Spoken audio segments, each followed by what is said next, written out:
Welcome. We are live. This is Fightful Smackdown post show. I, of course, am not Kate. I am Phil Lindsey. Of course, I'm joined by Alex. And so there's some familiar faces here. What's going on, bro? Phil, you could have fooled me, bro. You almost have the bangs going there, just like Kate. You know what I'm saying? Yeah, I feel like I am almost a regular. I've done like three of these now. Yeah, Friday nights is where you belong. I guess so.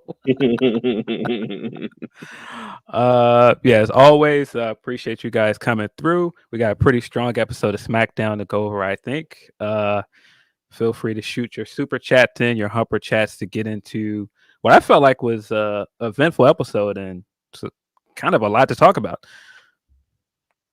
Yeah, I honestly thought that I know we spoke about this beforehand. Um, the way they set it up was pretty damn good. There wasn't a lot of like backstage segments that made it seem like you knew what was going to happen at the end of the show. Obviously, we had Jimmy Uso kind of talking in in the middle there with Cody, and we'll get to that later. But I thought the way that they kind of like bookend it was perfect. Like Yeah. there wasn't too much. There wasn't like overwhelming amount of bloodline only, I thought it was just good. And like I told you before, I honestly thought, Jay was going to show up today. The way they kind of were Yeah. talking and everything. Yeah, for me, I think SmackDown is usually my preferred watch for the week because it's concise. I think that they've hit the right balance lately of storytelling and in-ring stuff. Uh, I did enjoy Raw this week when it was 2 hours, but I just think it's just that hump of getting past 3 hours, and SmackDown is easy breezy watching for most of the part. And this episode was more of that. Yeah, I agree. And by the way, like I Kate and I have already spoken about this, and I'm pretty sure you'll agree. Like, I hope they don't tack on that extra hour to this freaking SmackDown show. A Friday night with a third hour. Please I no. don't know, man. I don't know, man. Nah, 3 hours on a Friday sounds crazy. I have no interest in that. uh, but of course, if you watch everything, like a lot of us content creators end up doing, you end up watching Rampage anyway. But I just think it's something about watching 3 hours of WWE programming. Sometimes it just can feel like a lot. Because at least if you're switching to the channel to Rampage, at least mixes it up a little bit. But Agreed. Yeah. I don't know, man. 3 hours of SmackDown, I have no interest in that. No, man. I mean, yes, we get to see some more of our favorites get a lot more time. Like maybe I'll get to see a little bit more of my, Latinos up and on screen, and hopefully, and we'll get to that too. I have a lot of ranting to do about that later on today. But yeah, Yeah, there was definitely some interesting choices with representation on this show. There are a lot of people that were not happy with certain things on Twitter, but yeah, let's get into it. We started right away with the Jimmy Uso return and his promo to start the show. I thought this was a very strong segment. Jimmy came out, and that crowd was very happy to see him. Got a incredible pop at the pay per view on Saturday, and he got a good reaction here. I thought him coming out and uh, continuing the storyline with Solo and saying he's here for revenge against his little brother, and then also building up to Roman coming out. And then Roman, of course, came out. Big pop for Roman, of course, massive superstar. But I thought their chemistry together in this segment was very good. I thought like all the continuity stuff that they played off here was great. Um, the point in this where Roman gives it up to Jimmy, and Jimmy does the hand out like he's waiting for the mic, and he gets the high five, and Roman says acknowledge him. I think that this was something that they needed to do to differentiate uh, heel Roman and babyface Roman, because I've seen a lot of people say, well, what is really the difference in his character? And you saw a lot of it in this promo where he showed a lot of love to Jimmy, and it wasn't so much him just being this leader that is just like fall in line, and he was actually giving him his flowers and giving his credit here. yeah, and I think that when you have a Roman that's going to be a babyface, right now, you gotta like he has to show a little bit of compassion a little bit of that difference in his, he could still be mean, man. He could still mean mug you to death. But I think that if he's able to give you, when he's talking, the compassion and the love that now he's giving Jimmy, that'll separate him from what he used to be. And I loved it. I thought that was a really good exchange with him and Jimmy there. Yeah, I thought it was a great distinction that Jimmy made the point of you didn't ask for my help. I came because you needed my Yes. help. Because of course, Roman in this character is too prideful to just ask the guys for help, which we see later in this segment. But I love that Jimmy was kind of like, no, I saw that you needed help. And also, I had unfinished business with Solo too. So I just showed up. I thought that was a good storytelling point, but also Roman doing his entire promo of saying, we're still the ones. When I come here, we were at top, and every time we show up in these arenas, I want to let you know the goats are here. We're the ones. And Jimmy immediately corrects him and goes, but we're not the ones anymore. And he's like, look around. And I love that he dropped the line from the Cody prophecy from almost 2 years ago at this point, where you're a tribal chief without a tribe. And, we're not the ones, we need help. And Roman is still, very stubbornly going, no, we don't need help. I'm still the guy. And so I thought the way that they played up the JTs was very, very good. Queuing it up with Jimmy saying we need help. And then that led to the crowd starting to yeet chant. And Roman looks around and goes, no yeet. And that cliffhanger at the end of the segment where Jimmy goes, listen, man, you're still my tribal chief. I'm going to acknowledge you no matter what. But at this point, I'm the only one. And I thought that was a great way to kind of have Roman look in the mirror and build up stuff for Survivor Series. Yeah. Because I got to imagine at this point, the War Games match is going to be OG Bloodline, probably with Cody Rhodes against the new Bloodline. Yeah, it's very refreshing to see WWE do this with their characters, where they're acknowledging, no pun intended, the things that are happening around them. A lot of the time, WWE characters are kind of booked to kind of like overlook things and not really talk about what's happening, kind of just like be one track minded, right? The fact that they mention like, dude, like we need help. There's no one here. Like, what do we do? Those things are new. Like those are slow things that have been added to the production and the quality of these characters. And I really enjoyed not having it all just happen in the ring. I like him walking away. I like him being like, we need him. We Mhm. need him. It's different. It's good. And you kind of see Roman now has become, for whatever reason, whether he's getting acting classes or not, he's become so good at giving you facial expressions and his body Yeah. language. Like, do we really like? Do I need him? Like, God, like, you know, he's left there puzzled, and I loved it. I really, I don't know. For some reason, this version of the bloodline to me is a little better because see, they always talk about the chase, right? The Yeah. chase, like you always want the chase, and I think that's why I'm enjoying it, because they're chasing something. They're chasing the to become the bloodline again, right? The original ones all over again. So it's really cool to kind of see what they're doing here. Yeah. I don't yeah, I don't think that the bloodline was bad for a lot of last year, but I do think it got to a period where it got a bit stale and it needed a Sale, yes, refresh. And I yes, think this current stuff with them trying to rebuild and having a new storyline with Roman not on top and not being champion was needed. yeah, I yeah, think it's added so much to the dynamic. There are a lot of people that were wondering where does this go when Roman drops the title, and um, so far the answer is we still got a lot of storytelling you can do between the stuff with Solo and this stuff building up to the reunion. I think all of it has been executed very well. There's a reason why a lot of people are big time Bloodline stands on Twitter, because uh, just this version of storytelling that WWE has done with this group is just a step above everything else they're doing. And it just shows when it's good, it's very good. Sometimes when it's not for me, it's not for me. But when it's good, it's really clicking. yeah. I agree 100% with you.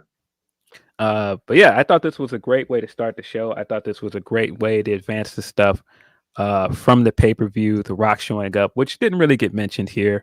I thought that was very interesting. But I have to imagine with everything going on, The Rock cannot be very happy with Roman aligning himself with a guy that he's enemies with, especially against his family. I don't think that he's happy about that at all. And I think the other very interesting wrinkle they added to this with the Jay stuff is um, Roman's kind of looking around like we don't need him, but Jay have every reason to be like, I don't need y'all. I'm successful right now. I'm a champion. Very true. You guys are down bad. I'm not. You know what? Honestly, that might be the route that they come out and play. Like you're talking about a dude who's on Raw. Why does he need to get involve himself in the things that are happening on SmackDown? He has his own show. He's defending his title. He has his own problems with Braun Breaker. Like, why would he have to deal with more Bloodline stuff? He separated himself so much from that for him to be sucked back in, it has to be special. It has to be something meaningful. So I think you're right. He might just should pop off and be like, I don't need this. And then you see that chase of them like, listen, like Roman might have said we don't need you, but then you have that one-on-one with him and Roman, right? Yeah. And then you have that initial like whatever it's gonna be, whether it's a handshake or another hug, bro. The people are gonna freaking lose it, Buddy. Just judging by that pop that they got when Emmy and Roman embraced at the pay-per-view, when the original members finally get together in a ring, buddy, that thing is gonna hit like cracking 80s. yo. It is definitely gonna pop huge. And that's exciting because I think that since the switch from the traditional Survivor Series matches to the War Games match, they've done a really good job of doing the story-driven matches at Survivor Series. And man, they've got such a great storyline with the Bloodline going into this. So I'm excited to see how it turns out. Yeah, I'm with you, man. I am so ready to take in whatever they're going to be giving us for Survivor Series, and it means something. Survivor Series. So this match, like, okay, last year we had what the Bloodline feud added, like with what was that the year before? I don't remember. I'm so confused with all these Bloodline storylines sometimes, but it'll be fun to see the two factions really face off. Yeah. Yeah. Bloodline was the heel team the first year.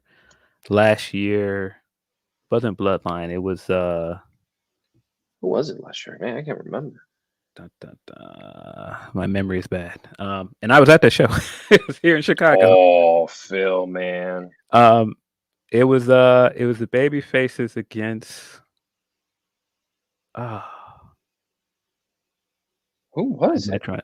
Blank. It was Judgment Day. That's right, because Judgment Day were the big heel faction on Raw, and so it was all the baby faces against. That's right. Yes. That's right. Because now I remember everything. But yeah.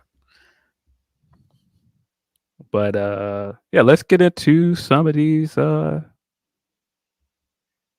no, we don't have any super chat for this segment yet, which I'm surprised because I thought that this was going to be one of the most talked about segments from the show. But after this, we got the WWE United States Championship match. Carmelo Hayes taking on LA Knight. Yeah, I thought that this was strong. I think Carmelo has benefited a lot from them building up the United States Championship picture. I was kind of surprised by the abrupt outcome to this match, but I thought the match itself was very good. I enjoy watching Carmelo in the ring. He is, you know, for the few times that I got to see him at NXT, because I watch NXT like on and off. Like, I'm not a avid NXT viewer. So when I was watching him, man, I thought to myself, this dude's gonna go to the main roster and kill it. Like he can talk, he can wrestle, he looks good. His aura is defined by like just him standing there. He doesn't even need to do anything, bro. He just looks like $1,000,000, right? So for him to like have these outstanding matches with everyone, like LA Knight, who is hot as hell, he benefits from that, you know. And even with Andrade, it's like they're putting on clinics for everyone, you know. Yeah. With some of the representation talk that was dominating the timeline for the past week. Whenever people were saying there aren't any black male wrestlers on the pay-per-view, people kept bringing up Carmelo. And I think it's unfortunate because Carmelo has been the highlight of SmackDown. His matches with Andrade have been so good. They have been a big selling point for the show. But I just want to see some of that culminate in something on the pay-per-view. So I hope all of this stuff with the United States Championship is leading to something. Maybe it's a triple threat match. I have to assume maybe that's the match for Survivor Series or even Crown Jewel. But at this point, Melo has been so good on SmackDown, he deserves that spot. I agree. I don't want to. I don't want to see him pigeonholed, or the old way of people saying it, boxed in just Mhm. to the mid card title, and he kind of just floats around where he kind of like maybe shows up in the title picture and then just goes right back down to the title, to the mid card. I want to see him be elevated. I want, if they're gonna use him this much um in the US title scene, then I want it to be to elevate him, like, because he's it, like he has that, you know. Yeah, I think he's been really great as a heel in this mid card title picture. I thought this match was great. Yeah. He and LA Knight had some great spots. I thought that BFT counter he did into the axe kick, man, so Yeah. good. I thought there were a lot of back and forth that they did throughout the match that was smooth. But LA Knight won this match clean. I assumed all this time because Andrade was sitting ringside that Andrade was going to do something to distract Carmelo, and that was going to cause him to lose. But he lost clean here. And afterwards, he rolled out to the ring and he was sitting along the announce table. And Andrade repeated the line to him, man, put the fries in the bag. And the way he said it with the accent and everything was hilarious. I thought that was a great touch here.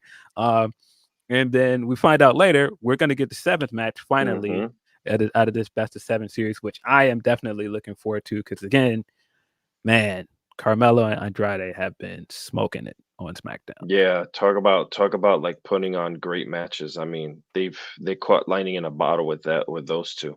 I mean, and it's cool because you can cool it off after this. You don't have to see them see each other. They can pass each other and kind of give each other dirty looks and kind of like, wink and a nod.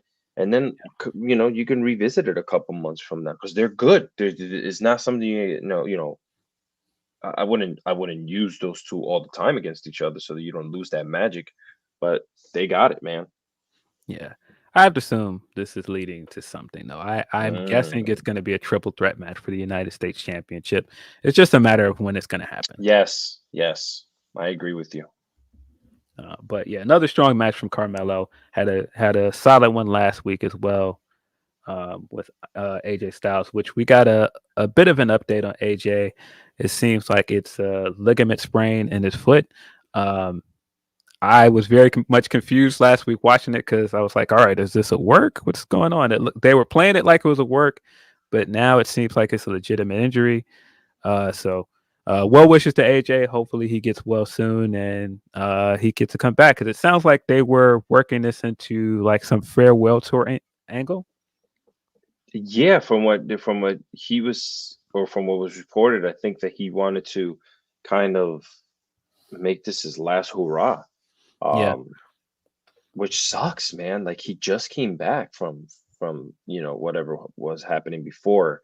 They kind of didn't use him on TV, you know. I don't know. It sucks. It's part of getting older, I guess. Yeah. our, Maybe. our SRS is saying in our chat that he is not buying this injury. I don't know. I don't know what to make of it because they very much were playing it like it was a work last week. But then they're Yeah. also telling us that it's legit. But you also got to look at where we're getting the information of the fact that it's It's pro legit. wrestling, bro. It's pro So wrestling. I don't know. I hope that it's not a real injury. I hope maybe this is playing into something with him getting his last hurrah. I think it's very cool that we're going into 2025 and potentially having a farewell tour for AJ and John Cena at the same time. And there's so much you can do with that. What a like whirlwind. I was telling a couple of friends of mine, I'm like, it's crazy. I'm finally getting to the point where I'm feeling old because like I'm seeing all these dudes that I've been watching wrestle for plus 20 years. Yeah. They are kind of just now disappearing. Well, I mean, obviously, you will see, like John Cena said, he'll be around, Yeah. and other wrestlers have been around. You look like it's, Stings and all these legend contracts that they have now in place for wrestlers. It's cool to kind of still have them in the mix, but seeing them in the ring and having that pop for them all the time every week is crazy. That's gonna be like, okay. Yeah, John Cena retiring is very interesting to me. It feels a lot like Kobe retiring because it kind of felt like this one of those things where it felt like it would never happen. And for a lot of us, this was a guy that um, a lot of us made a thing of hating this guy for so long. Yo, And for so real. him going away, it just kind of feels weird of like, man, we finally got to give this guy flowers, I guess, because he did have a great career. Bro, and he did it all without ever turning heel after he turned face, which is correct. I mean, when was the last time you saw a character do that in pro wrestling? You don't. You don't. Yeah. It's crazy. Yeah, very curious to see what they do with John Cena when he comes back. But let's get into some of these super chats. Uh,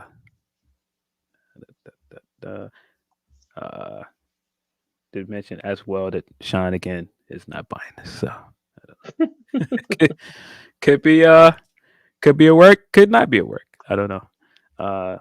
Speaking of, just Ricardo says he is at work. Love you all. Sup Phil. Sup Alex and the chat. Sup, love you too, man. Be good. Don't get in trouble. Don't get fired because of us. Appreciate you, Ricardo. We got one from Margie. She says, hello. Sorry, Mello. Hello. Mello or Andrade for game 7. I see the pros for either. That's interesting. I kind of think that Andrade is going to win based off of what we saw tonight. It kind of feels like Andrade is going to come out on top here. I don't know, man. I think that you probably are going to be correct about maybe they go to a time limit draw. I don't know. Like WWE doesn't do that, but I'd be surprised. And then we see a 3-way, like you mentioned before. I'm following you on that 3-way. But if I were to choose out of the both of them, I'd probably choose Mello. I think Andrade is more established. I don't think Andrade doesn't need the victory, and Andrade doesn't need the title because Andrade's going to have a ton of other matches that are going to be pretty crazy. So yeah. Yeah, I agree. I just think usually when we see these best of 7 series, the babyface usually ends up coming out on top, and that's why I kind of feel like Andrade is going to end up winning, especially with how Melo won the last match. It kind of feels like Andrade is going to get that definitive win on him in the 7th match. Interesting. Man, you might change my mind. I don't know. We'll wait till the end of the show. I mean, I could go either way. I think Andrade could benefit a lot from it, but I also think Melo could benefit from it as well. Sure. I think also Melo has lost more matches since since coming up to the main roster. I think there was a point there where I was complaining about it. So yeah, and I think that's kind of the tough part about it because he did lose tonight and he lost clean here to LA Knight. But I think that's going to set up his motivation to interfere in the title match that comes after this, and that's going to be some of the lead in to the triple threat match. Yeah. But yeah, again, send in your super chats and your humper chats. Let us know who you think is going to win a game 7 of this. We started what looked like was going to be a historic tag match for the women's tag titles. Beforehand, Kevin Owens showed up out of nowhere and he grabbed the microphone and started going on about I'm not supposed to be here. And can you believe this? Like I'm being punished. Like I'm the one that's wrong here. Like I turned on Cody Rhodes. I didn't turn on Cody Rhodes. He turned on me first. And I thought that this was great. I wish that they didn't put it here. I wish that they placed it somewhere else on the show. But I think the way that they've played this from having the fan footage come out of KO attacking Cody at the pay-per-view, I thought that was genius. And I think playing it this way of Kevin Owens is suspended, he's not supposed to be here. I thought all of that was great. And then even the way that Randy came out and interfered and he ended up hitting Kevin Owens because Kevin Owens hit him on accident. I thought all of this was played very well. It was executed very well.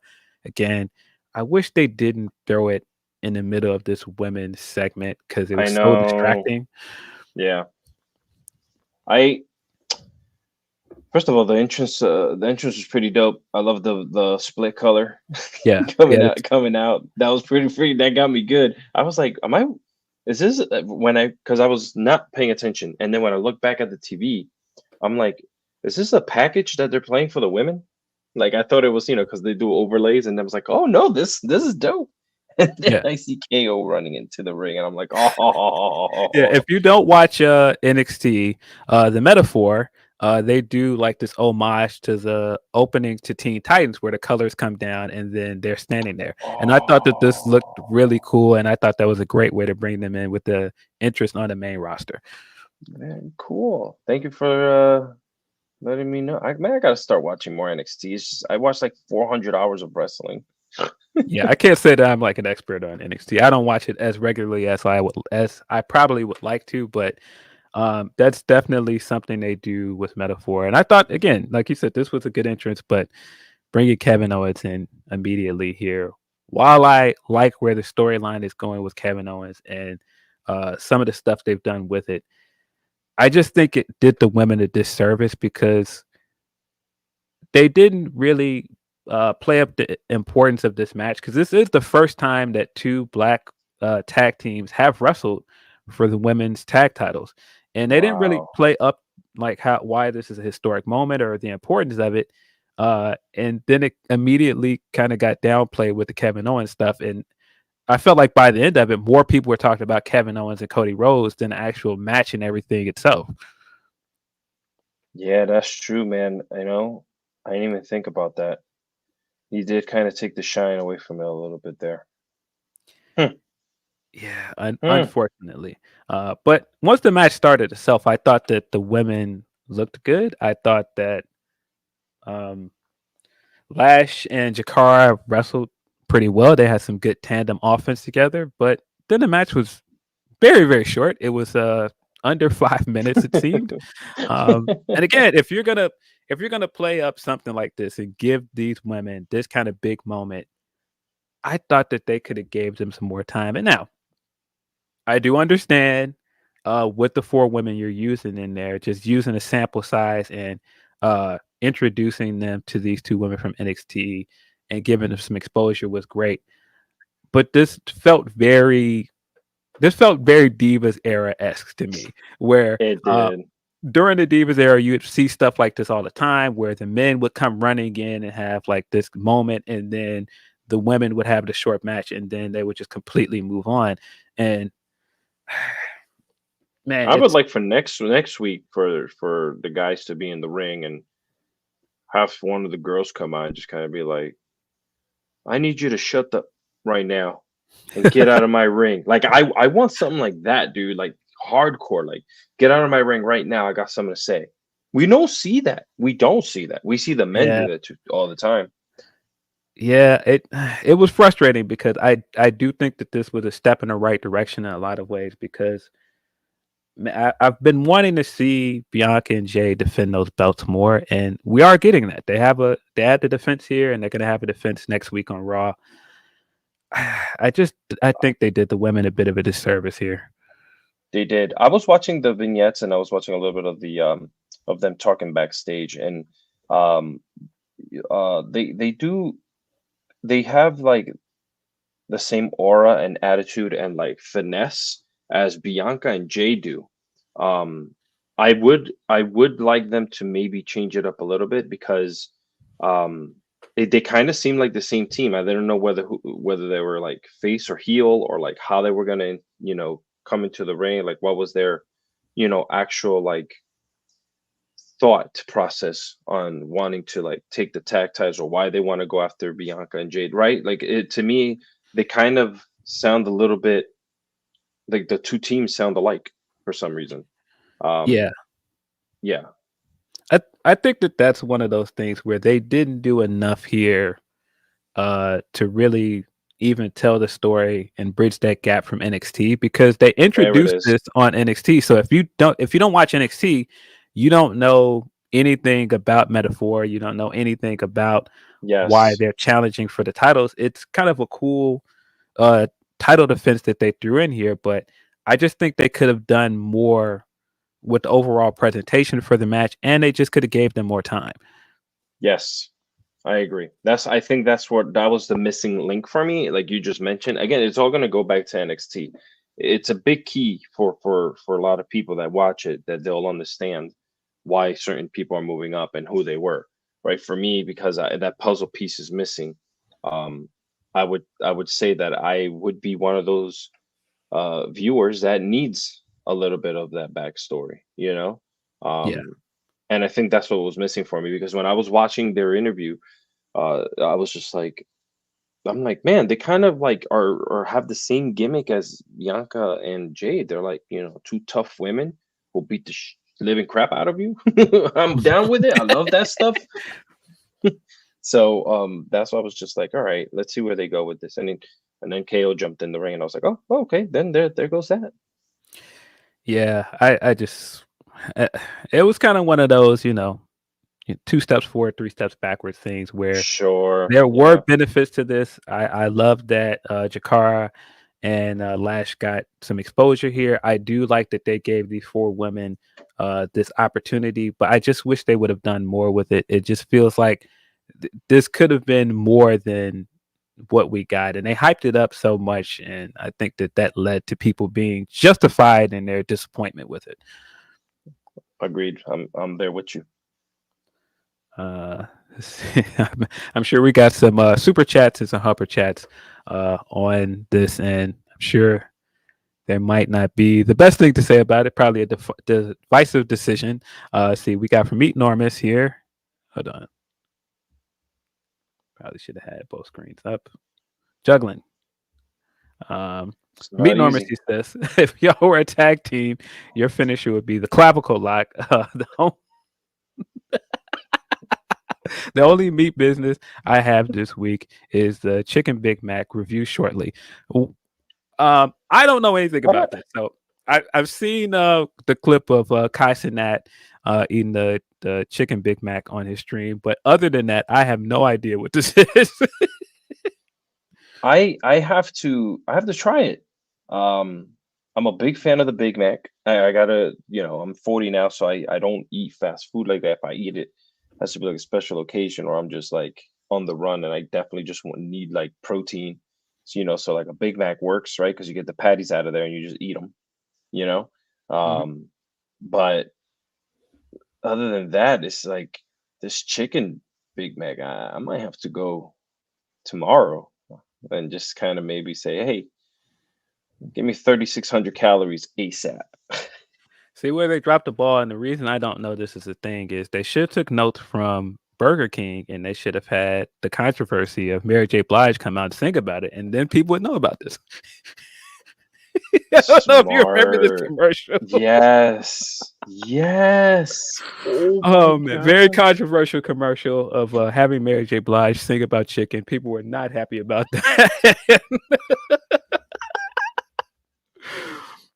Oh, Oh God. I remember that. Oh my God. TMZ covered that. Everyone was covering that.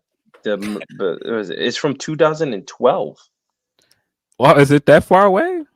Yeah. Yeah. It was from 2012. The Mary J. Blige unaired Burger King commercial. Okay, okay. Oh my What's it? A crispy God. chicken wrap?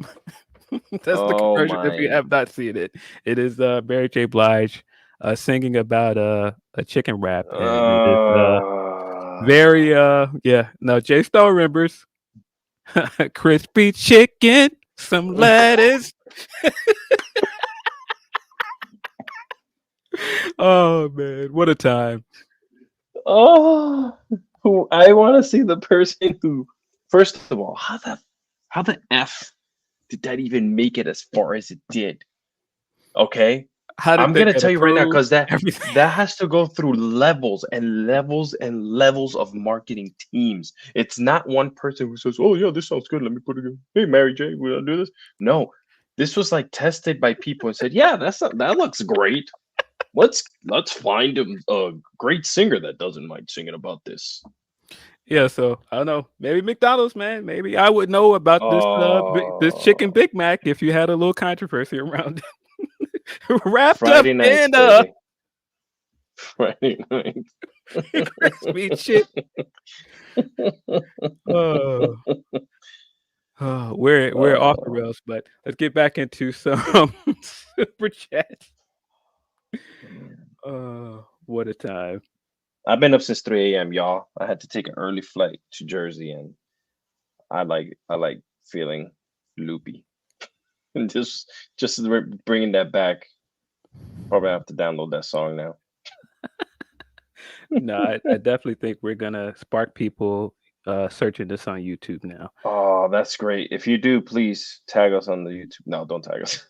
I heard this from Phil and Alex on Fightful. See from Bad Robot 2342, he says, "Hello, best post show. I'm with Phil.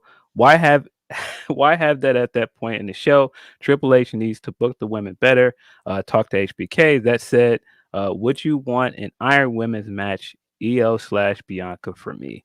I think that could be dope. It's interesting because I think SmackDown has had the better women's segments of the two main shows for the past few weeks, probably longer. I think that they've made a better use of the women, and we even saw that later with Liv. It was so refreshing to see Liv do something different other than the same thing we see her do on Raw week after week.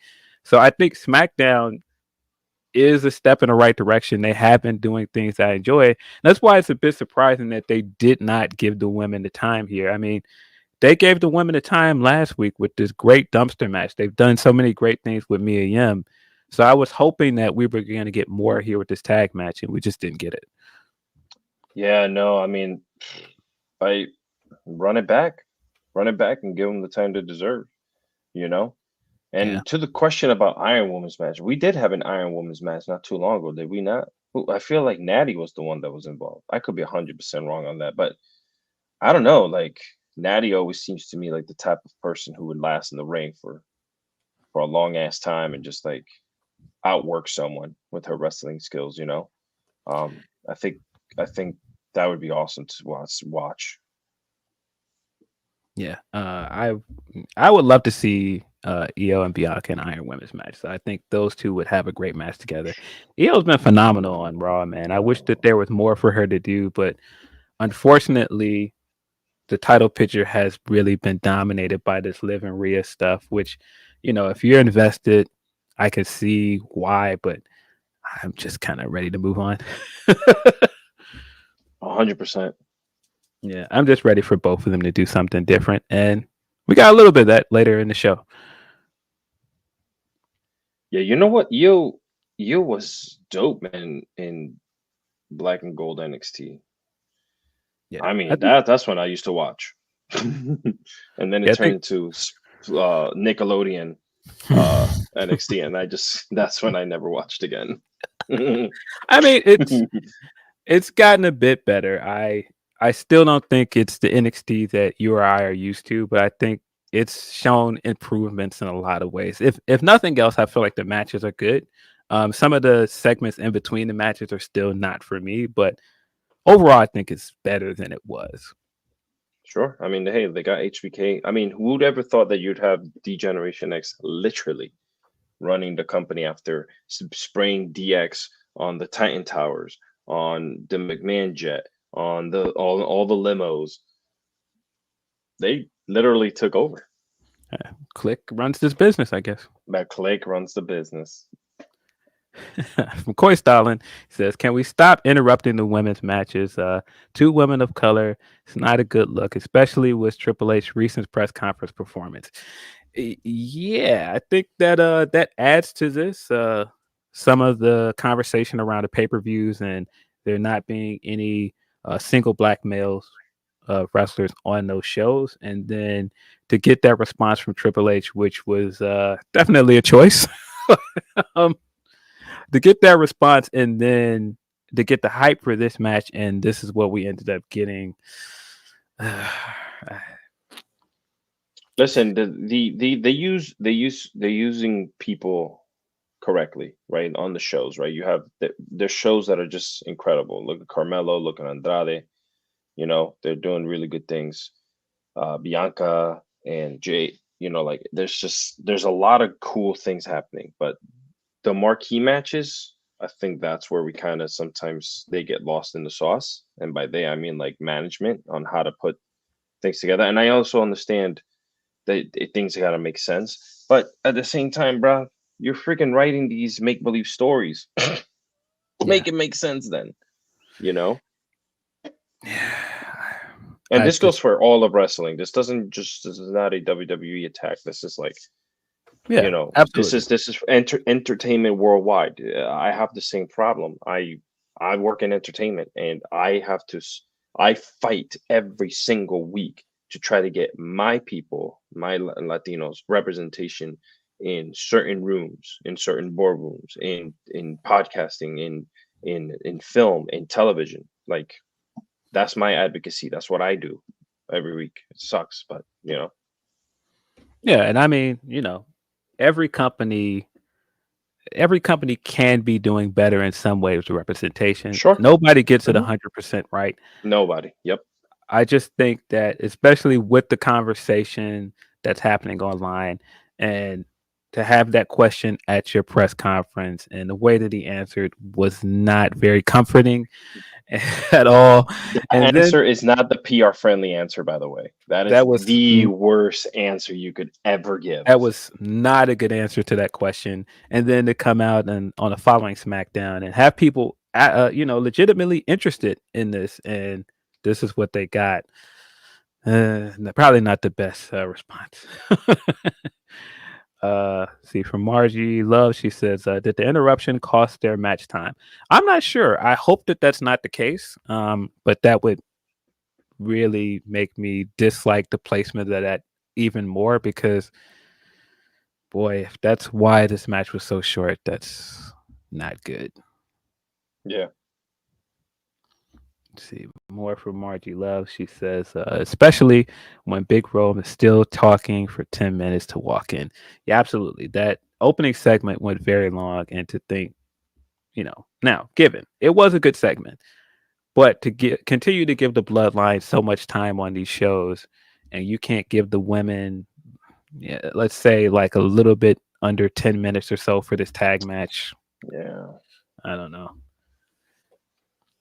Especially Disappointing. now you're on cable. You're on cable. You know, like you Yeah. can.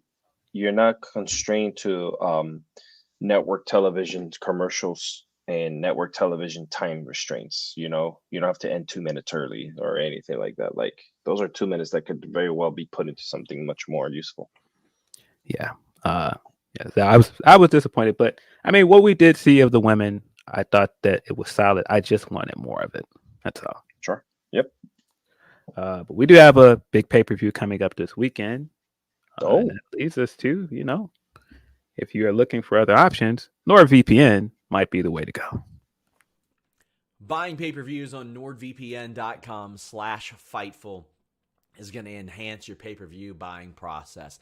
Now, one subscription to NordVPN has so many different benefits, but if you're a big pay-per-view buyer like myself, UFC, boxing, pro wrestling, all that good stuff, any combination of the three, if they're doing a fight circus or something like that, this subscription will pay for itself after one or two pay-per-view buys. Change your virtual location, pay for it at the prices that other people are paying for it in the UK, in Australia, etc., etc.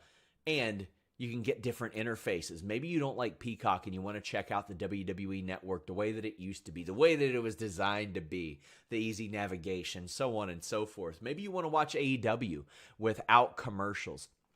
Maybe there's some other overseas services that you can't subscribe to and you want access to them. NordVPN.com/Fightful gives you that with a great deal and a 30-day money-back guarantee.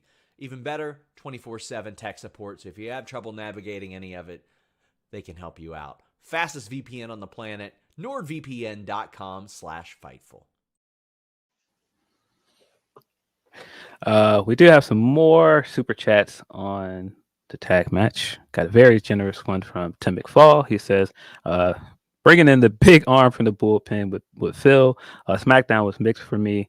Bloodline and Mello, LA were good. Naomi winning was awesome. KO, Cody, Orton was good.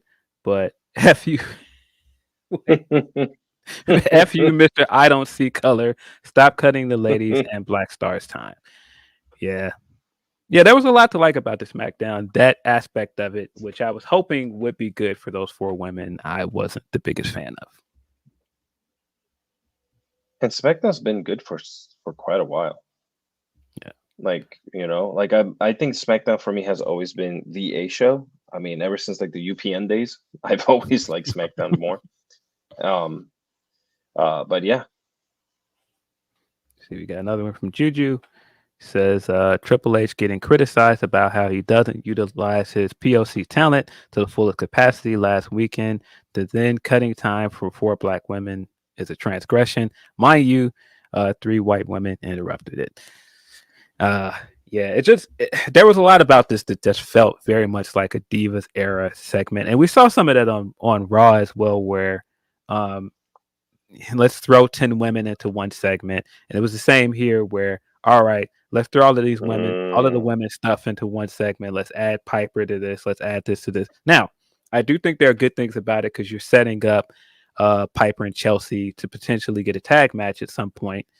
Great. I just think there was a bit too much going on, especially when you add the Kevin Owens stuff in with it. That was a bit distracting. And it was kind of the same way later on with the other segment we got with the women, where it was just like, all right, we could have focused this a little bit instead of making it a catch-all women segment. Yeah, I don't know what I mean. Listen, I don't know jack poop about starting putting together television wrestling shows on how to book them, right? And like who makes the decisions on what goes, but we live in a world where your employees are online all the time because you see them, and I'm sure they're reading, and you're getting tagged left and right, so it's not like you can't just shut it down and not look at it. So I don't know. I mean, we're still waiting for that second women's evolution, so pay-per-view. Yeah, that never happened. So I don't know. It's just crazy. Yeah, I think we're overdue for Evolution 2. I think Yeah. they have a big roster. There's so many things that they could potentially do with that. Those women are pretty much all out of the business and retired now, or working somewhere else. Yeah, it's very surprising they haven't done another one since then. But I know that was what, 2018. Yeah, that's right. Wow. Yeah, right before that was when the company was still kind of struggling. Yeah, this was like during I feel like the height of the women's evolution, because you had the first women's rumble that year coming into it. You had a lot of stuff with Becky really rising to prominence as the man. You had Ronda Rousey. So that was a real strong year for them in women's wrestling. 6 years ago this month. Yeah, that's wow. I did not realize that it was that long ago. See, I think we have some more super chats on this topic. Very hot topic, this tag title match. It's the evening, huh? Wow. Not what I expected. I thought we were going to get more about the bloodline. The bloodline. But can I tell you something, Phil? That goes to show you, as much as we love this business that we talk about here, and we have our group chats and we talk about it with our friends, there's a level of people just getting tired, right? There's how much more bloodline can we get? Other than, if you look at a show like today on SmackDown, as good as it was, you still had 3 or 4 matches and then a lot of recaps and commercials.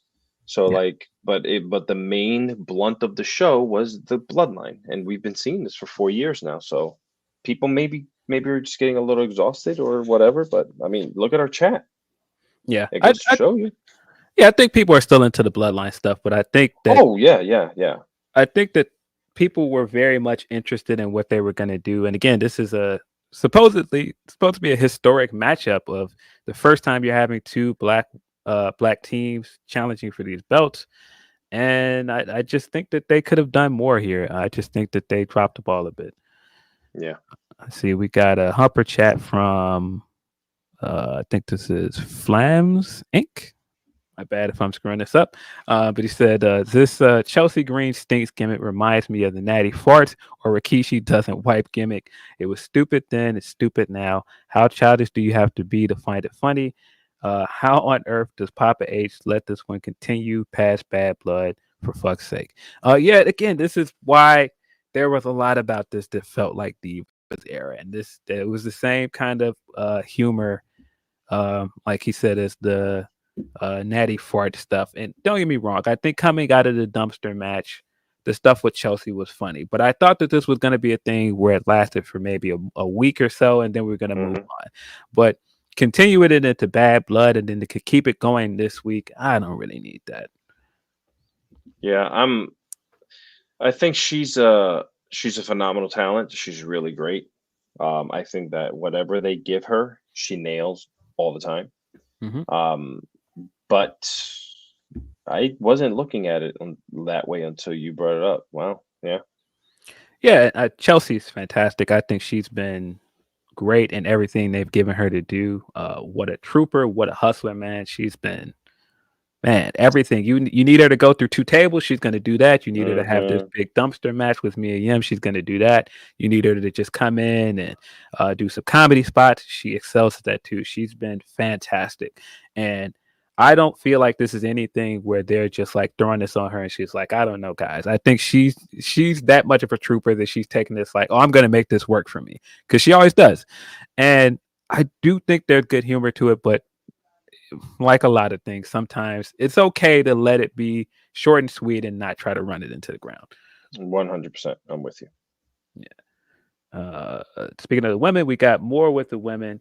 We got the Nia Jax and Naomi promo up next. I thought that Nia Jax came out of the pay-per-view again looking strong, looking dominant.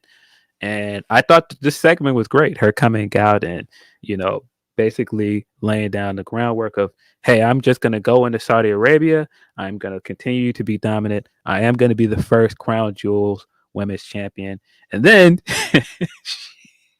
I think Nia is fantastic because she's so good at being intimidating and imposing, but she's also very intentionally and unintentionally funny.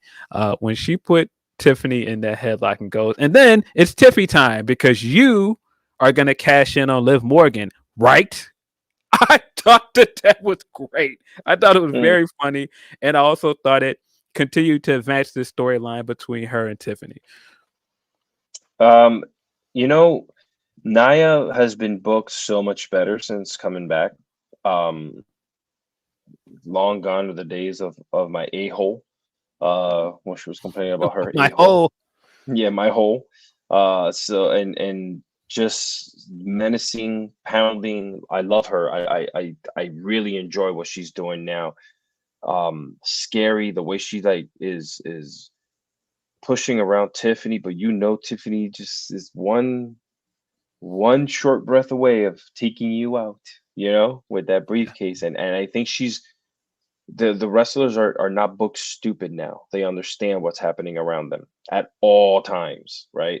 So it's fun to kind of see Nia be like, always have her eye on her one way or another. Yeah, I think Nia has improved a lot. I think she stepped up her game, both as a character and an in-ring worker. Since she's been back, she seems a lot more motivated. And I think she's been great. I think she's had a phenomenal year. It's probably the best year of her career, in my opinion. Yes. 100% agreed. And she was great here. I think Tiffany played her role as really well as well. I think the stuff with Nia continuing to try to manipulate Tiffany, and Tiffany continued to give these little teasers of, well, wait a minute, why do I have to do that? I can beat you. I think when we do get to cash in, this is going to end up playing out really well. One of the criticisms we got for a long time is that we don't get really good long-term storytelling with the briefcase for the women. They've been doing a lot of same-day cash-ins, and so this has been great. They've been building up anticipation. So when Tiffany does finally cash in, it's going to be a huge moment. Yeah, I am. It's going to be. I use the word a lot. Nuclear excitement from the crowd, and however they decide to do it, or whenever, if they happen to do it, even as the years ending and having that first shot of Tiffany holding up that title for the brand new, season or brand new year of SmackDown, like, what a way to start a year for you as the champion, and just kind of just go from there. The interesting thing about this segment too is I've been thinking this since they announced this Crown Jewel Championship. I don't know if I buy into the matchup of Liv and Nia. It feels like something's going to change before then, because they tried to play that up on Raw, that maybe it's not going to be Gunther at the pay-per-view. Maybe it's going to be Sammy, because Sammy had the title match on Raw. And I could see them changing something here, because going into Crown Jewel, you have a heel versus heel match, and then you also have this the size disparity of Liv versus Nia. Not to say that can't be a good match, but it just kind of feels like something could change by then. Maybe I'm reading too much into it. It's also Crown Jewel, right? So it's kind of like for me as a fan, I call it a throwaway show. Like you can resurrect everyone from the past. You can put Macho Man in it, Andre the Giant. To me, it's just it's just a show. I'm gonna just leave it at that. I don't want to get into it into some in the back end, but to me, it's just a show. They have these people come in, they're doing these. So if you're having a heel versus heel, to me, because it's more of an exhibition show, not like a main roster show like a Bad Blood or friggin' WrestleMania, whatever. I know they try to play it up to be that importance. I don't like it when you call these shows out there bigger than WrestleMania, which they've done before. Yeah, I mean, they've literally said it. So, like, to me, it's like cool. Let them have these matches, whether it's heel versus heel, and let's get it over with. Let's get back to it. We got Survivor Series next week. Yeah. It basically is a glorified house show. I mean, yeah. A lot of things don't really change on this show. A lot of stuff is not kind of canon here, but there's something about it that leads me to believe that one of these champions might not end up still champion by Crown Jewel. There was enough here to get me to think that, especially when Naomi comes out. I thought Naomi was great here, and I think she's needed something like this for a while, where I think that she's been good since she came back to WWE from TNA. And the big three stuff has been good, but I've been wanting to see her really stand out as a singles wrestler. And tonight I thought she was great. I thought her coming down and confronting Nia and saying straight out, like, let me get this straight to you. I don't need anybody's help to beat you. I thought that was a very great interaction. The way she got up in her face, I was like, just do the match. And so after this, we get a match. They send a ref down. They set up the match. Liv comes out around the time that the ref is coming out as well. And Liv is, starting the promotion for the pay-per-view coming up. And of course, Raquel and her whole entourage with Dom is with her. And again, like I said earlier, this was a bit refreshing to see Liv do something different than just come out and do the same stuff with Rhea and over again. It just made me think more like, all right, I'm kind of ready for Rhea and Liv to go their separate ways and for both of them to get some new opponents. I'm 100% with you on that. Like, there's so certain things that just sometimes get a little exhausting. Yeah, but I thought all of the setup for this quick exhibition match, which we found out, because at first when they were doing the segment, I said, okay, we'll give Naomi a title match, and it's not a title match. It was just an exhibition match. This is another match. I kind of just like I was like deep into. I'm like, all right, this is gonna be great. And then, I gotta go get some water, and then come back around. She wins the match, and I'm like, for some reason, I'm like, did she just win the belt? Yeah, because they didn't clarify that until the match started, that this is not a title match. I believe Cole said that right before the match started. And I thought that's what I probably missed. Yeah. Yeah, I thought this match was strong. I thought that the way that Naomi worked the match was great. She didn't, go out of her way to do a bunch of power stuff. And, it didn't look like she was, overpowering Nia at any point. She was using a lot of her ingenuity, working the legs and doing a lot of, smart stuff to get the better of Nia and, use her speed and her athleticism. I thought that was very smart. But I was also surprised by the end of this match because, again, Naomi had this great fiery response of her saying, "I don't need anybody's help to beat you." And then she got help to beat her. You got help, yeah. Whether you wanted it or not, you got it. But I thought the match itself was good. I thought bringing the Liv stuff in here was good. Naomi picked up the win with the help of Liv and Raquel here. Roll up finish. But I enjoyed this. I enjoyed what we got. We also got Rhea coming out towards the end to jump Raquel as revenge from what happened at Bad Blood. And then that led to a bunch of the women again in kind of a catch-all segment, which pros and cons to it. But I enjoyed this for what it was. I hope that this leads to Naomi getting a legitimate title match because I think she's been deserving. And I wouldn't be mad if Naomi was the one to dethrone Nia. Yeah, I mean, you brought her back. She's a proven former champion. Like I think that she plays the role of she plays up to whatever role she needs to. So if she needs to beat Nia, she's agile, she's quick, she's strong, right?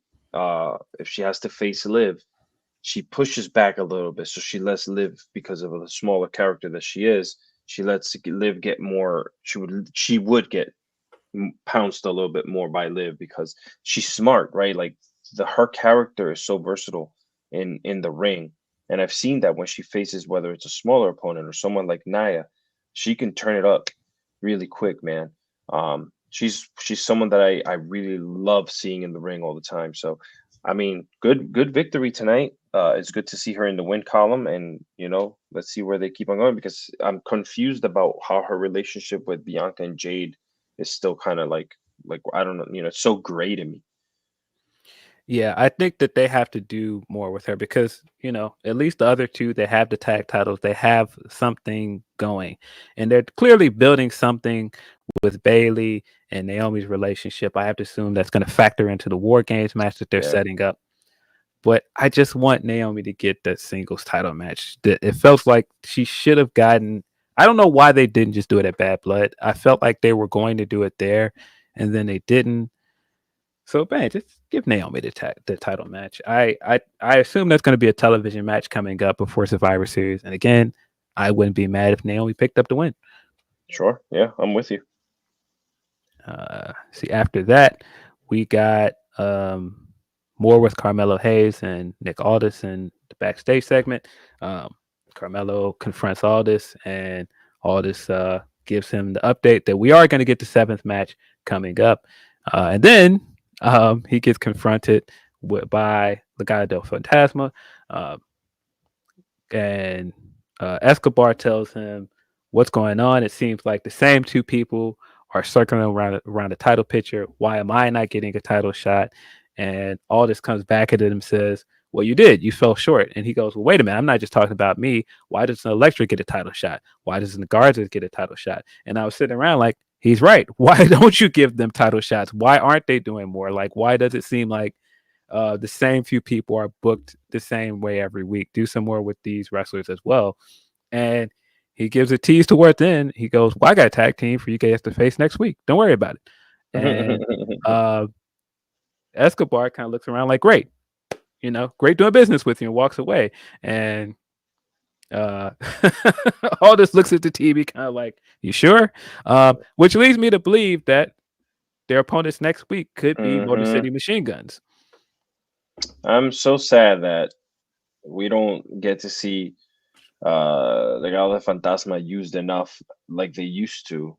I thought at some point they were getting really hot and something fun was going to happen with them. Just turned out to be a dud. And they're going to be used once again to be staring up at the lights next week. Yeah, it certainly seems that way.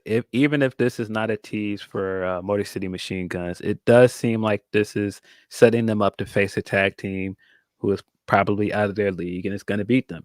And Yeah. I hate that that's the case because Garza and Berto now, they're so talented and they're so good as a tag team. I just wish they would do more with them. Yeah, I'm sad that, I say this every week. If you guys have been following me on here and you guys know me online, I like my hot takes, and I also like, when I get, into my representation of certain things. This is one big one. I'm a huge fan of Santos and the group, and it's just for some reason in the beginning of the year I was like, yeah, here we go. They're heating up. Let's do something, and then boop, that was it. Yeah, I wish they would do more with them as a group because they're very talented, the four of them. But I mean, I don't know. I almost want to say at least that's a good spot for them getting to work Motor City Machine Guns potentially next week, and that's going to get them a spot on TV. But this is probably going to end up being a squash match. You think? Yeah. I'll give you that idea. Yeah, just kind of seems like that's where we're going. Speaking of which, we got Motor City Machine Guns vignette again. They're doing those segments that kind of look like a car commercial. The first time I saw this, I was very confused. I thought that it had gone to commercial break, and then when it hit the coming soon, I was like, oh, this is still Smackdown. It kind of looks like that old Mazda commercial. So it's like, yes. Oh, this is not a car commercial. Okay. Zoom, zoom, zoom, zoom. We've got our main event to get into, and another segment before that. But before I get there, gonna hit you guys with a word from our sponsors. Be sure to get in your last super chats and humper chats. We're gonna wind this thing down. Hey guys, I'm here to tell you about betonline.ag, the official betting partner of Fightful. It's not just an online platform. They've been trusted for over 25 years. They boast a focus on the player approach and have built their reputation on offering their clients nothing but the best. From cutting-edge technology to enticing promotions and the latest sports betting odds. Whether it be wrestling, MMA, boxing, or football, baseball, basketball, or racing, anything you can think of. All major sporting events are covered by betonline.ag. Fast payouts, highest credit card acceptance industry-wide, safe and secure online environments, and their live betting feature allows you to bet on your favorites weekly and easily and in real time. betonline.ag. That's where we're going at Fightful. That's where we suggest you go as well. That's where we get all of our odds at. betonline.ag. Only bet what you can, and please bet responsibly. As always, please bet responsibly. But if you're looking for somewhere for your sports betting needs, including pro wrestling, betonline.ag is the place to go. You can bet on the upcoming pay-per-view for this weekend, Wrestle Dream. I mean, some of these, like Jack Perry, of course, big favorite going into his match. Brian May is a big favorite going into her match against Willow Nightingale. Not much of a surprise there. The Young Bucks are a overall favorite going into the AEW World Tag Team title match, but I do think that there's a great chance that Private Party can win that match. I think that would be a great bet for somebody to pick Private Party. They also have Will Bryan retire as one of the options to bet for. I think there's a very good chance that he could. I said the same thing, yeah. I do think he's going to lose to Moxley, but if you are interested in getting your betting needs in, betonline.ag is the place to go. Let's see. We got... Oh, before I hit that, got a super chat from Enormous. He says, here's another small sack of monies for Team Clavicle Lock. May y'all have a better run than Los Lotharios. I like it when y'all mix teams up. No vegans. No vegans. Appreciate you, Meat Enormous. For the main event, we got the DIY and the Pride complaining to Aldis. I did not see this part, so I'm hoping you did to fill in the blanks because I apparently missed this segment. I did not see this at all. Dude, it was a poop show. backstage. I thought I was watching Raw for a second because Raw is usually the one that has all this crazy nonsense going on backstage. Yeah, everyone was arguing within each other. You had DIY there just screaming. I don't know what they were screaming at each other because you couldn't hear it. The Nick Aldis is trying to make sense of it all. He's trying to freaking bring peace into what was happening, and then obviously what we all saw as he had to rush out and see KO beating the living crap out of Orton outside by the TV truck. KO's out of control, man. I don't know. He reminds me of like Eddie Kingston in AEW.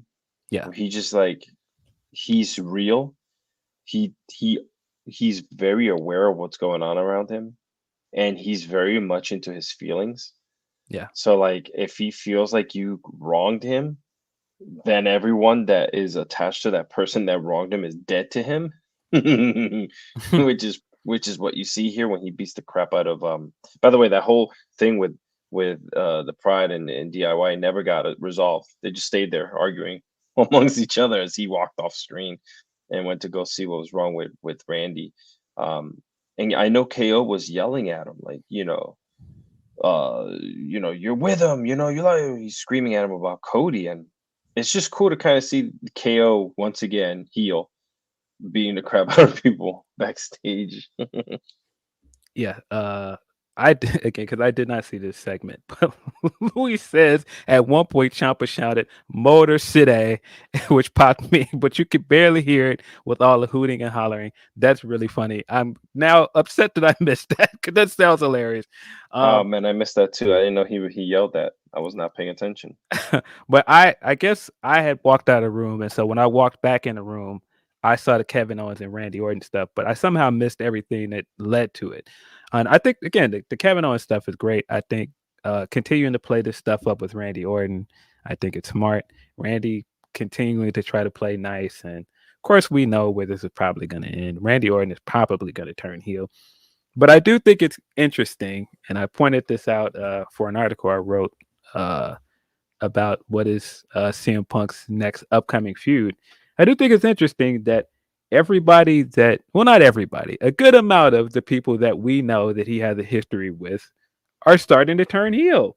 Yeah. They started to tease Seth Rollins potentially turning heel on this week's episode of Raw. Of course, he has history with The Miz. He's turning heel. Kevin Owens, currently turning heel. Brian Breaker, still heel. It seems like they're setting up a lot of heels from this guy. And that leads me to believe there's a good chance that CM Punk could be champion by the end of this year, because it seems like they're setting up heels and him going into 2025. Maybe I'm reading it wrong, but I don't think that that's a coincidence. I don't want to see him champion. I kind of want to see him just be more of a mentor to everyone. Yeah, I just because we've been watching wrestling long enough to see how these things go. And usually when someone's treated like one of the main characters on the show, he's super popular. He's proven to be like a ratings draw. We know where this tends to go. And it's Punk and some of the history around him as World Heavyweight Championship. I was just saying in 2009, that was one of the big things that shot him up to the rise of prominence, is him being a two-time Money in the Bank winner, World Heavyweight Champion, that feud with Jeff Hardy, the Straight Edge Society stuff that came with it. In a lot of ways, he's synonymous with that belt. And so I think it would make all the sense in the world for them to put that belt on him. It's a very risky decision with his track record of injuries since he's been back in wrestling, but I'm starting to see the signs. I'm starting to see the dots connect. I'm gonna pretend you didn't say that. Listen, the idea of Kevin Owens versus Punk at some point next year. I mean, it could work. Amazing. It could work. Yeah, that'd be a lot of violence. That sounds amazing. And all the heels you're setting up for him, where they're heels that might have a point. Heels that might have a point, particularly about him. Seth Rollins having his gripes with him, Kevin Owens having his gripes with him. I think that there's some interesting stuff you can do with that going into next year. Well, I mean, yeah, there's. God, I don't want to see him as champ, but yeah. I, I I'm could such a go. hater right now. I could go either way. I think that there are good things you can do with this, but I'm just looking around. Brian Breaker, if you don't know, by the way, because I said all these people have history with him. Brian Breaker has ties to him, of course, because of the tie with Paul Heyman. So it does Yeah. seem like there are things that they're setting up to align with Punk, and it could be that they're just setting up other guys as options for feuds with him, but could go either way because I do think he will challenge Gunther for the world heavyweight Yes, title at yes, Survivor yeah, Series. yeah. And I think Gunther should just destroy him. But that's just me. That I'm would being be biased. funny I'm being if they biased. just go, yep, this is the match, and then Gunther just squashes him at the pay. Just squashes him, yes. I don't think that's gonna happen though. I just have a feeling, but could go either way. Especially heading into WrestleMania, he's made the point that he does want to headline WrestleMania. That's the easy way to get him in that spot as well by making him champion. So I don't know. Ego. Hey, ego. We got the main event, Solo Sikoa taking on Jimmy Uso. And it's pretty much went exactly as you'd expected. It was a solid match, but it was pretty much predictable what the outcome was. There was no way that Jimmy was going to come in and beat Solo, especially right now. Solo needed a big win to continue to cement himself and advance the stuff with Roman, and this pretty much did that. Yeah, it was a good way to bookend the show. As I mentioned before, it wasn't overwhelming. Like we got just the right amount of what we wanted out of the OTC and the Bloodline here on this show. You're kind of building anticipation to who's going to be showing up. Like we need him. We need help, Oos. That was the last line of the show. We need help, Oos. So they're building up to it. And listen, I mean, I like what you said in the beginning of the show. Jay could easily say no. And then he gets so frustrated that his brother's getting his ass whooped so much on SmackDown that he just shows up. That would be the better route to go, because the pop of that song coming on and him just showing up to save his brother and and Roman. But I mean, there's a lot of bad blood there between all three of them. One at least now between Jimmy and Roman kind of got that fixed. Yeah. I think it was easier to mend fences with Jimmy because they were still on the same side before Roman went away, and then Solo, of course, jumped Jimmy out. There's still so much tension between Jay and Roman. There's still a lot that happened. I mean, Jay took a brunt of the abuse from Roman during their time as Bloodline, so it's going to be harder to bring him back into the fold. But I think the way to do it is going to be Jimmy. I think Jimmy is going to be the guy that appeals to Jay to get him to come back. And the thing that is going to, inspire him to come back is, like you said, that Jimmy's getting beat up every week, and that's going to eventually get to Jay, and Jay is going to try and help him. But this was a solid main event. It did what it was supposed to do. It wasn't like this blow away match where I was blown away by the in-ring action, but again, it served its purpose. It advanced the storyline. We got the beat down afterwards where Roman tried to come down, and Jacob and the gang come down and beat them down. And like you said, we end the show with "We Need Help, Oos." I think again that is a great way to continue to build the storyline for War Games, and I definitely think that's where we're going. Again, when we do get those three in the ring, man, fish hitting fish grease, bro. It's coming. It's gonna be. They do really well with these stories. Specifically this one. This is like a book right now. This has so many chapters and so many levels to it.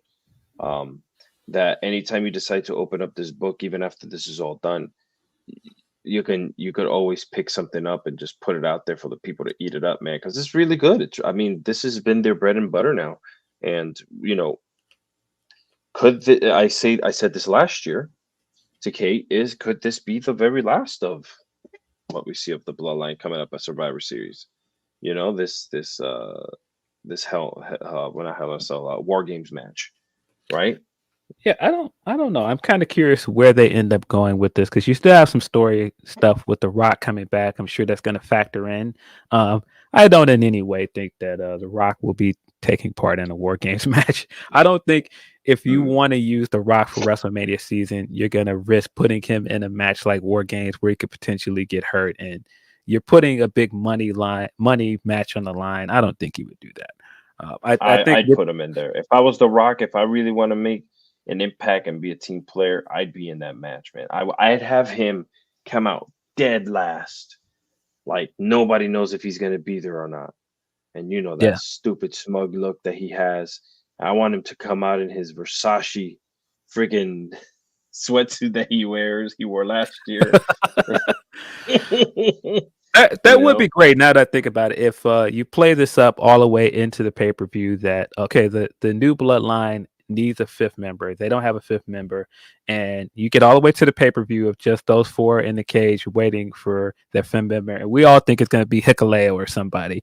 And then by the end of the night, we get the Rock's music. He comes out, kind of like they did the Orton return last year, and you have The Rock come in for like maybe the last 5 minutes of the match and then clear out the ring. I think that could work. Because remember, War Games doesn't begin until all 10 people are in the ring. Yes. So you could have him kind of do that whole like he's standing there, reaches behind them, grabs the cage, doof, and closes it. You know? And that begins the match. And then all hell breaks loose. That could work, but I currently think we're probably going to get Hikuleo is my guess. If it's not The Rock, I think Hikuleo will probably be the fifth member or Rikishi of the new. Yes, he's going to show up and be the proxy for The Rock, and that would be great. Oh god, that's great. But yeah, then we're probably going to get the OG Bloodline, maybe Sammy and Cody. Yeah, that sounds more realistic, to be honest, than The Rock. But yeah, yeah. Listen, I'd be here for The Rock at his age in a War Games match. I would pop huge for that, but I don't see that happening. Yeah, there are reports, Trey, that Hikuleo is going to go to NXT. I'm not sure if that's been confirmed, but I don't see a reason why you couldn't debut him in the War Games match and then he goes down to NXT after that. So I don't know. Could go either way, but right now they need a fifth member if they're going to do a War Games match.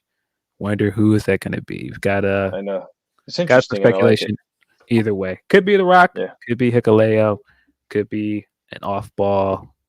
I don't know. Maybe they're going to bring Zilla in. I don't know. Could go either way. Yeah. But to end our show, our last super chat we got from 2LT Cole Photo. He says, no yeet. No yeet. Man, listen, at some point, the three of those guys are going to be in the ring, and Jey Uso is going to be leading the crowd with those three in the ring. That's going to be insane. But yeah, appreciate you guys for pulling up the support as always. This has been Fightful's post show. Kate will be back next week, I assume, and Alex will be here. Calix, I guess that's you got his name as a duo. Calix will be in effect next week. We just got shipped by Phil. Calix will be in effect next week. I will not be here, but of course you can find me on Saturdays at noon hosting Grapsity with Righteous Reg. We will be back at you previewing Wrestle Dream tomorrow and going over some of the happenings from this week. Hell yeah, guys. Have a great night. Have a great one. This has been fun. We're out of here.